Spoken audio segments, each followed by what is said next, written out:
सभी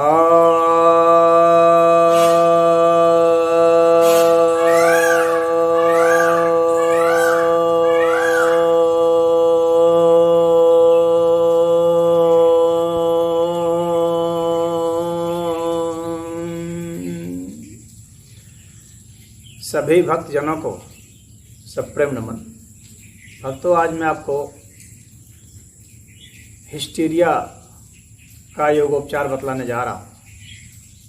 यह जो रोग है यह महिलाओं को ही पीड़ित करता है, पुरुषों में यह बहुत ही कम पाया जाता है। इस रोग के पीछे जो कारण है वह है अत्यधिक कामुकता, यौन इच्छा की पूर्ति नहीं होना। दूसरा जो कारण है वह जिन्हें बहुत ज़्यादा लाड़ प्यार किया जाता है तो उन्हें हर चीज़ को पाने की इच्छा हो जाती है। यानी वे सोचते हैं जो भी मांग कर दें उसकी पूर्ति होनी चाहिए और तुरंत ही होनी चाहिए।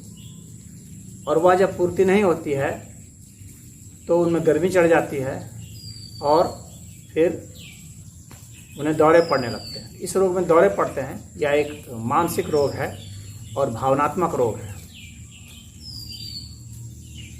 मस्तिष्क पर नियंत्रण नहीं होने की वजह से और भावनाओं पर नियंत्रण नहीं होने की वजह से यह रोग होता है। तो जिन्हें बहुत ज़्यादा लाड़ प्यार से पाला जाता है, जो बहुत आलसी होते हैं, इस किस्म के जो रोगिणी होती हैं अधिकतर वे बहुत आलसी होती हैं। बहुत देर तक जागना, देर से उठना, घर का कोई काम नहीं करना और गपशप करते रहना और ज़िद्दी होना, अपनी हर बात को मनवाने की कोशिश करना, इस तरह के जो होते हैं उन्हीं में ये समस्या अक्सर होती है। तो आप देखेंगे कि अधिकतर तो जब शादी विवाह हो जाता है तो यह रोग धीरे धीरे ख़त्म हो जाता है। यह रोग युवतियों में होता है 15 वर्ष की उम्र से लेकर के 30 वर्ष की उम्र तक यह होता है। फिर जब शादी विवाह हो जाए, पति का प्यार पाएगी तो वो ठीक हो जाता है। लेकिन उस दौरान, उसके पहले जो है वह दौरे पड़ते हैं और दौरे पड़ते हैं। हालांकि उसको होश होता है दौरे पड़ने में, मिर्गी के दौरे की तरह नहीं होता है कि गिरे और तुरंत जो है बेहोश हो गए। ये लोग संभल करके गिरते भी हैं, संभल कर लेटते भी हैं। इन्हें सोते समय कोई दौरा नहीं पड़ता है। तो ये जो हैं मरीज, ये जब पड़ जाते हैं तो कभी कभी कुछ केस में ऐसा होता है कि दांत लग जाता है, लेकिन ऐसा कम होता है और बड़बड़ाते हैं, बकते हैं बहुत, तो ऐसा होता है। सिर उनका भन्नाता है, गर्म हो जाता है। तो इसका जो उपचार है वह अब बतलाने जा रहा हूँ। तो पहली बात है कि यदि उसकी शादी की उम्र हो चुकी है तो शादी करा देना चाहिए। तो श्रेष्ठ उपाय तो उसका यही है। कुछ लोग जो अक्सर गाँव में रहते हैं वे हिस्टीरिया को यह मानते हैं कि भूत प्रेत का रोग है। तो वे कहते हैं इसे भूत पकड़ लिया लड़की को, जबकि सच्चाई यही है कि यह भूत काम वासना का भूत है और कोई दूसरा भूत नहीं है। लोग सोचते हैं भूत प्रेत हो गया, उसे झड़वाने ले जाते हैं, ओझा सुखा के पास ले जाते हैं और वे बड़ा बेरहम होकर के उसे पीटते हैं, मारते हैं, बहुत तरह की यातना देते हैं।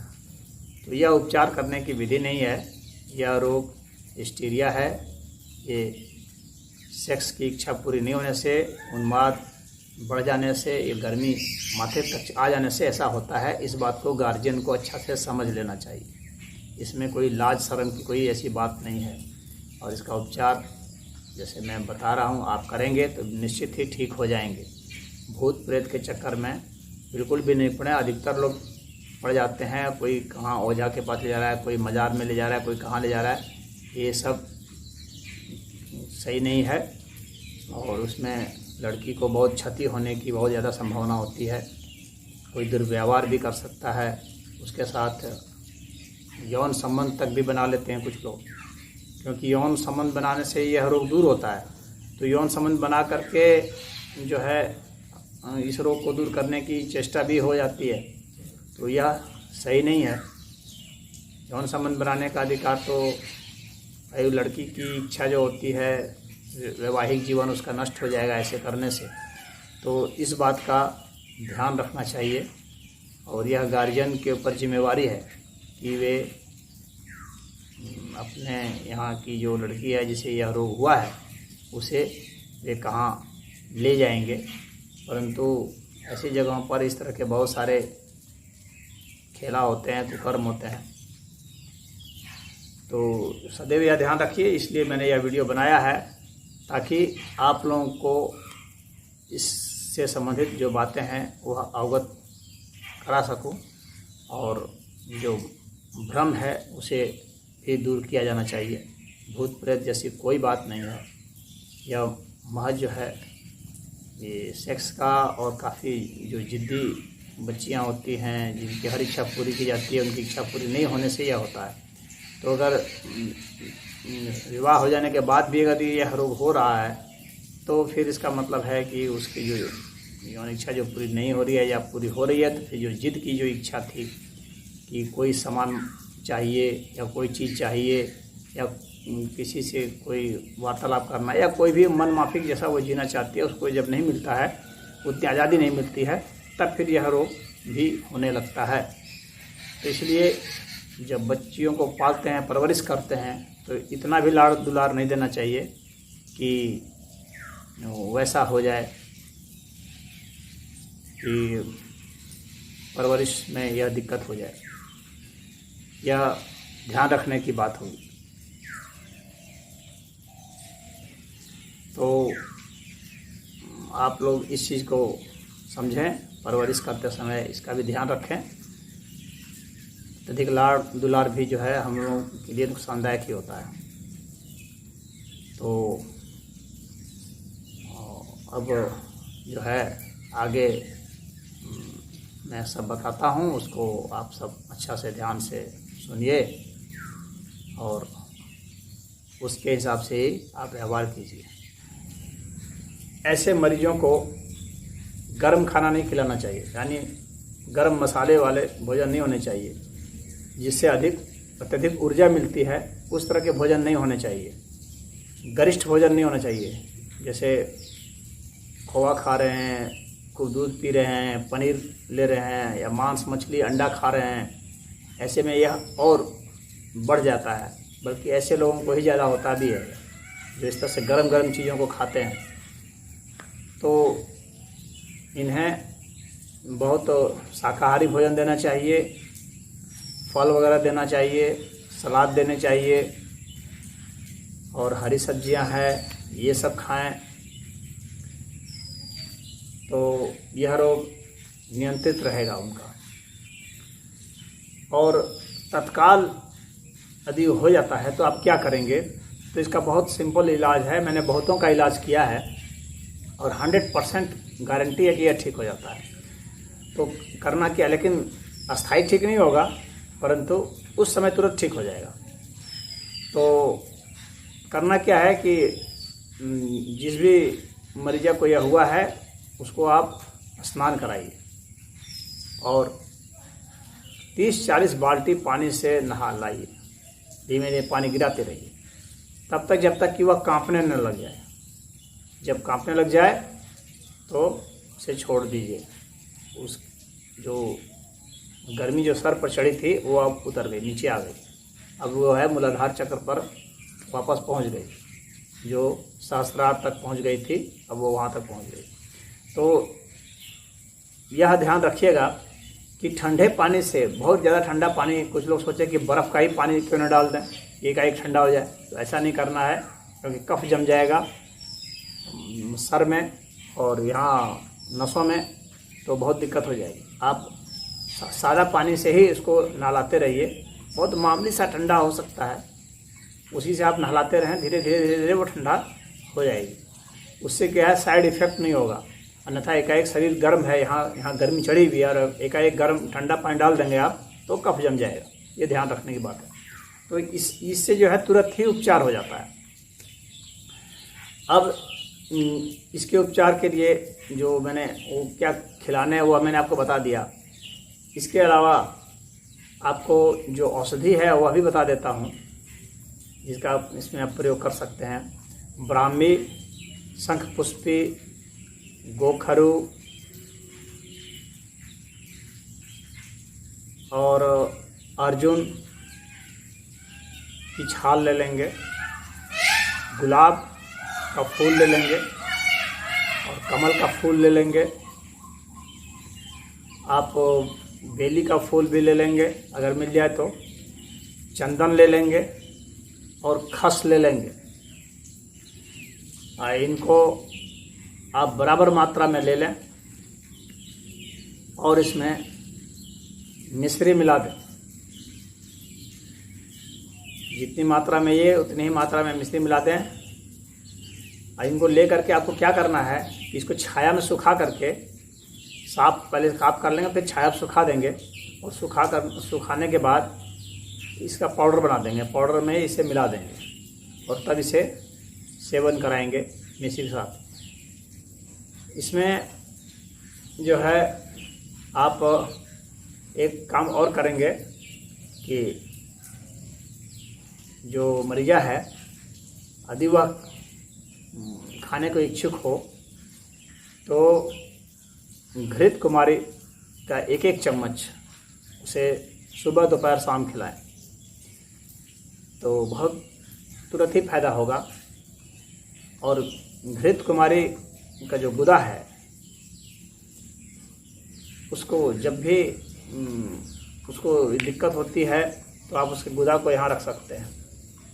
जैसे यदि आप उसे नहीं नहलाए हैं, जैसे मैंने नहलाने की बात की थी, यदि नहीं नहलाए हैं तो घृत कुमारी का गुदा भी यदि आप यहाँ रख देते हैं सर पर तो वो शांत हो जाए गर्मी। और प्रतिदिन एक एक चम्मच इसको खिलाएं तो शांत हो जाएगी। घृत कुमार जैसे कि एलोवेरा भी आप लोग कहते हैं और उसे ग्वार पाठा भी कहा जाता है, तो वह बहुत ही उपकारी औषधि है इसके लिए। अब मैं कुछ आपको प्राणायाम बतला रहा हूँ।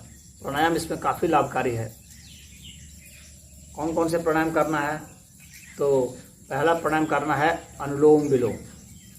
अनुलोम विलोम में क्या करेंगे, धीमे धीमे सांस लेंगे बाईं नाक से और दाईं नाक से छोड़ेंगे धीमे धीमे आराम से, और फिर दाईं नाक से सांस लेंगे धीरे धीरे और बाईं नाक से सांस छोड़ेंगे आराम से, जितनी लंबी हो सकती है, जितनी देरी हो सकती है। सांस की आवाज़ खुद को सुनाई नहीं पड़नी चाहिए।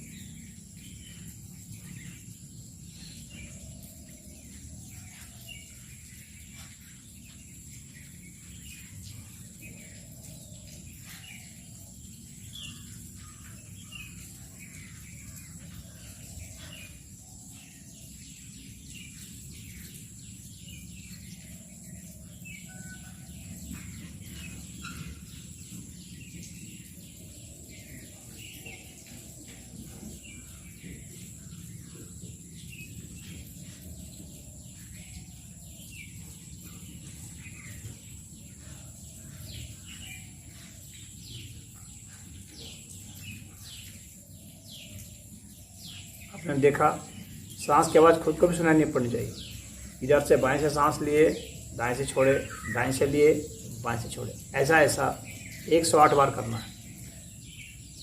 कोई ज़रूरी नहीं है कि आप पहली बार में ही करें, जितनी शक्ति आपकी है धीरे धीरे पहले 11 बार ही कर लें, फिर धीरे धीरे बढ़ाते बढ़ाते 108 बार तक जाना है। याद रखिए, कुछ लोग अनुलोम विलोम खूब ज़ोर से कराते हैं, ऐसे बताते हैं खूब ज़ोर ज़ोर से करने से। ऐसे करने से उल्टा असर होगा। यह अनुलोम विलोम नहीं है, ये नाड़ी शोधन का है। अनुलोम विलोम में श्वास की आवाज़ खुद को भी सुनाई नहीं पड़नी चाहिए, ये ध्यान रखें। दूसरा प्राणायाम आपको क्या करना है कि ओठ को गोल कर लेना है, जीभ को भी गोल कर लेना है, बाहर निकाल देना है और इसे धीरे धीरे श्वास आपको भरना है। इसे शीतली कहते हैं।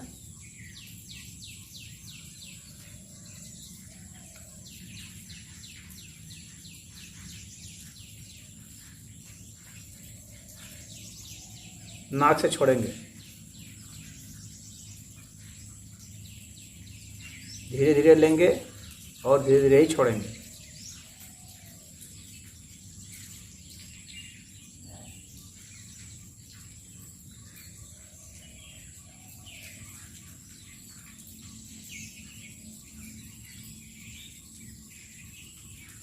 इसे भी 108 बार तक करना है, लेकिन शुरुआत में 11 बार करें, धीरे धीरे आगे बढ़ाते जाएं। इसके बाद सितकारी करेंगे, जीभ को थोड़ा सा आगे निकालेंगे और दांत के ऊपर दांत लगा देंगे और इसी से सांस भरेंगे। इसे सितली भी कहते हैं।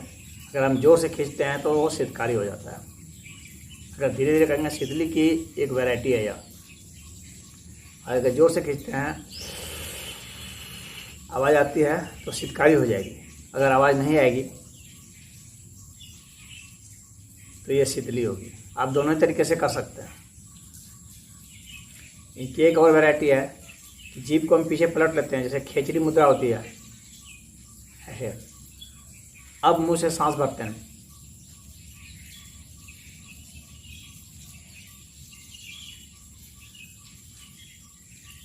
फिर छोड़ेंगे नाक से, लेंगे मुंह से, छोड़ेंगे नाक से।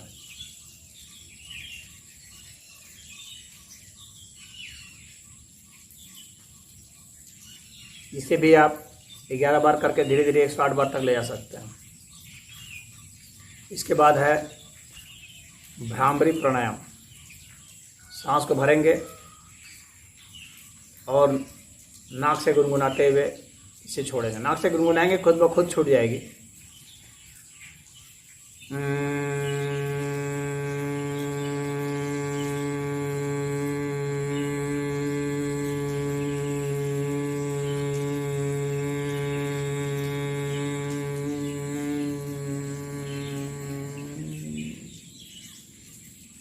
इस तरीके से करना है और 11 बार शुरू में करेंगे, धीरे धीरे धीरे बढ़ाते बढ़ाते 108 बार तक ले जा सकते हैं। इसी का ही एक विशेष वैरायटी है, इसे षणमुखी प्राणायाम कहते हैं। उसमें क्या करेंगे, इसी तरह से गुनगुनाएंगे, लेकिन इन दोनों कानों को इससे अंगूठे से बंद कर देंगे। इन दोनों से उंगलियों से आँख को बंद कर देंगे। इससे जो है नाक को बंद कर देंगे। जब गुनगुनाएंगे उस वक्त नहीं, जब सांस भर दिए तब इसको बंद करने का उपक्रम करते हैं। जिस भी नाक से लेंगे, बाई नाक से लेंगे तो दाई नाक को बंद कर देंगे, दाई नाक से लेंगे तो बाई नाक को बंद कर देंगे और इससे जो है मुंह को बंद किए रहेंगे। पहले मैं बाई नाक से ले रहा हूँ, देखिए।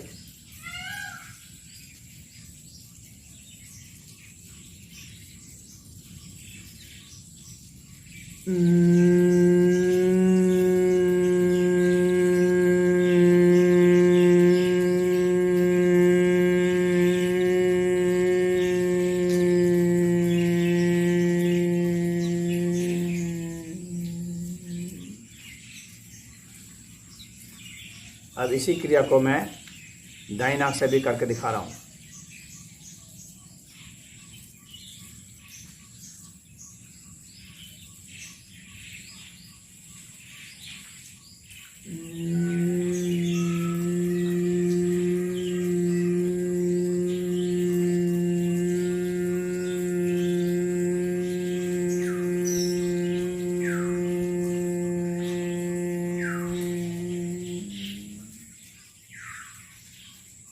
इस तरीके से इसे करेंगे, 11 बार करेंगे। फिर आपकी अपनी जितनी सामर्थ्य है उसके हिसाब से करेंगे। 108 बार तक इसकी आदर्श स्थिति होती है, वहाँ तक आप षणमुखी को भी ले आ सकते हैं। अब षणमुखी प्राणायाम के बाद प्रणव प्राणायाम बतला रहा हूँ जो मैंने वीडियो की शुरुआत में किया था। आपको वैसे ही करना है। सांस को भर लेंगे और अ उ म की मात्रा में इसका उच्चारण करेंगे और ध्यान जो है श्वास प्रश्वास पर और ध्वनि पर होगी।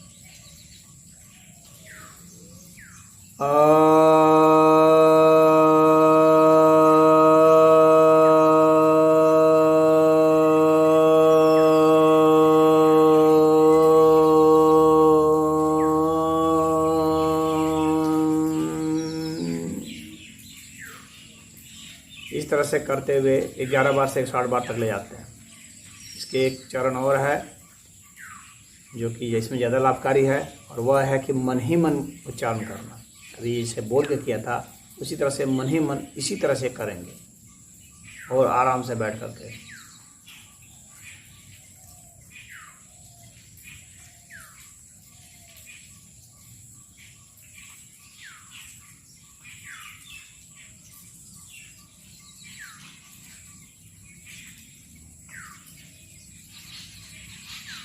सांस अपने आप छूटती चली जाएगी, प्रश्वास अपने आप होता चला जाएगा। जितनी लंबी सांस छूटेगी उतनी ही लंबी आप उच्चारण भी करेंगे। तो इस तरीके से इसे आप करेंगे तो यह हिस्टीरिया रोग को दूर करने में सफल है। अब इसके लिए कुछ आसन भी बता देता हूँ जो कि लाभकारी है। तो वे कुछ ही हैं, ज़्यादा नहीं हैं, तो आपको दिक्कत नहीं होगी करने में।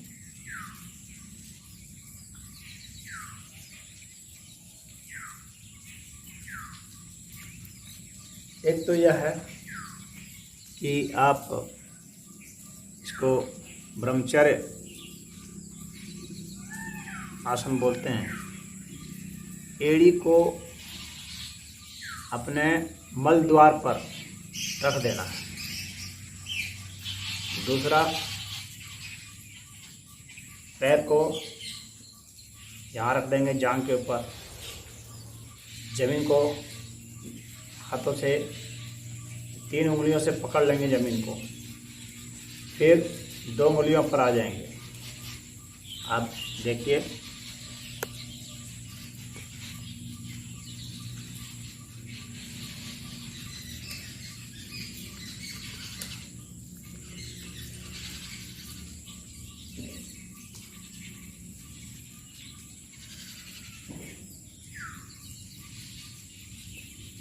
तीन उंगली पर हो गए, अब 2 उंगली पर हो गए, अब 1 उंगली पर हो गए, अब छोड़ दिए।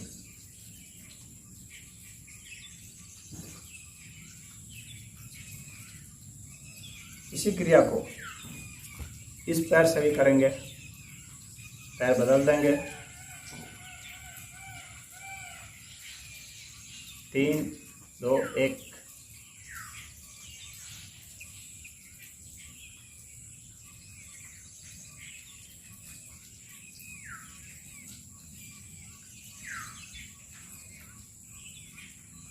इसके बाद पार्वती आसन करेंगे।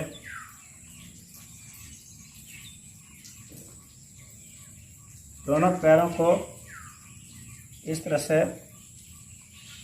लगा लेंगे, सटा लेंगे। अब इसके ऊपर ही बैठ जाएंगे।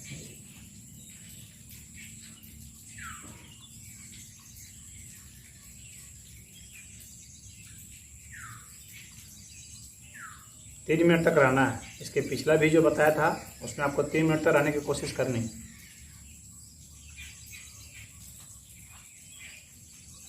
अब इसके बाद गर्भासन करेंगे। पैर को फैला देंगे और इस हाथ को इधर से, इस हाथ को इधर से पीछे से पार करेंगे और पीछे दोनों को जकड़ लेंगे और सर को यहाँ सटा देंगे। सॉरी, कूर्मासन है, कूर्मासन, गर्भासन नहीं, कूर्मासन।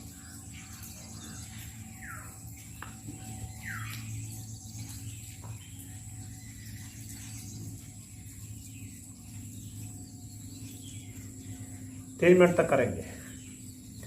अब इसके बाद गर्भासन।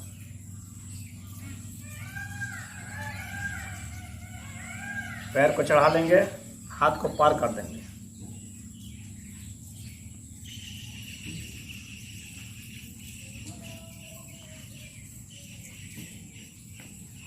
एक जगह देखेंगे, किसी एक जगह देखना है और कान को पकड़ लेना है।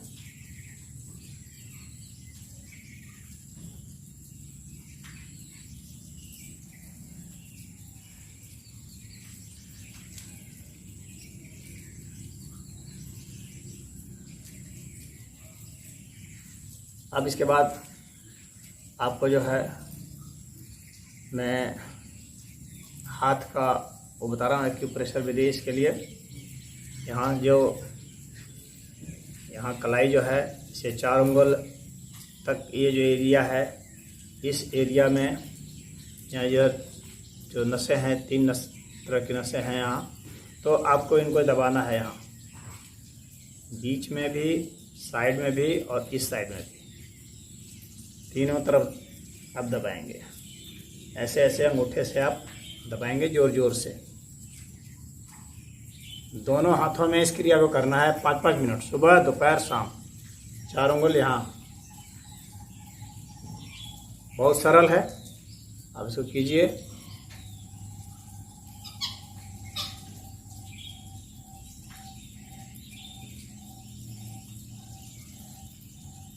और आपको सलाद में खीरा खाना चाहिए अधिक। खीरा इसमें बहुत लाभकारी है। खीरा, ककड़ी, गर्मी का दिन हो, तरबूज मिल जाएगा।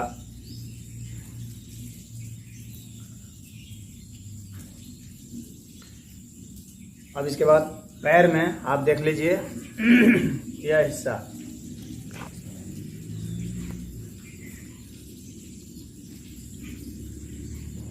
यह हिस्सा देखिए, यहाँ आपको ऐसे ऐसे दबाना है, दोनों तरफ, इधर भी।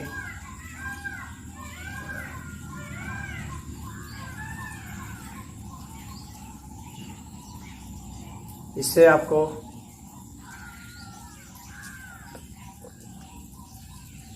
नियंत्रण हो जाएगा आराम से काम केंद्र पर। आपकी नस नाड़ी सही हो जाएगी और भावना का उबाल कम आएगा। अब इसके बाद आपको एक मैं धारणा बतला रहा हूँ। इसमें आपको करना यह है कि सांस को अधिक से अधिक आपको धीमे धीमे लेना है, माने बहुत धीमे धीमे लेना है। और आपको यह धारणा करनी है कि मैं जल पर बैठी हुई हूँ और जल जो है वह हमारे मल द्वार से और जनेंद्रिय के द्वार से भीतर घुस गया और घुस करके मुंह से बाहर निकल गया। यह आपको धारणा करनी है और श्वास काफ़ी धीमा रखना है। जब आप श्वास भरेंगे तो ही आप यह धारणा करेंगे कि जल आपके भीतर प्रवेश कर रहा है और जल शीतल है, ठंडा है, साफ है, स्वच्छ है। और जब प्रश्वास करेंगे तो आप धारणा करेंगे कि जल मुंह से और नाक से आपका बाहर निकल रहा है।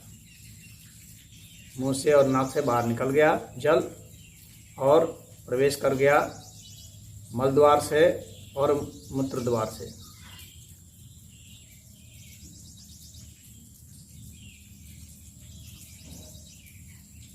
आपने उसे निकाल दिया। इस तरीके से आपको धीरे धीरे अभ्यास करना है इसका। 15 मिनट कीजिए, 20 मिनट कीजिए, आधा घंटा कीजिए और यह बहुत ही कारगर है। तो यह जो हिस्टीरिया का योगोपचार बतलाया मैंने, यह 100% सफल है। वैसे सामान्य रूप से तो मेडिकल साइंस में बताया जाता है कि इसका कोई उपचार ही नहीं है, बस केयर वगैरह किया जाए ऐसी बात करते हैं। लेकिन इसका योग में और आयुर्वेद में इसका उपचार है, मैंने आपको बताया है। आप इसको कीजिए, आप पूर्णतः ठीक हो जाएंगे। ओम।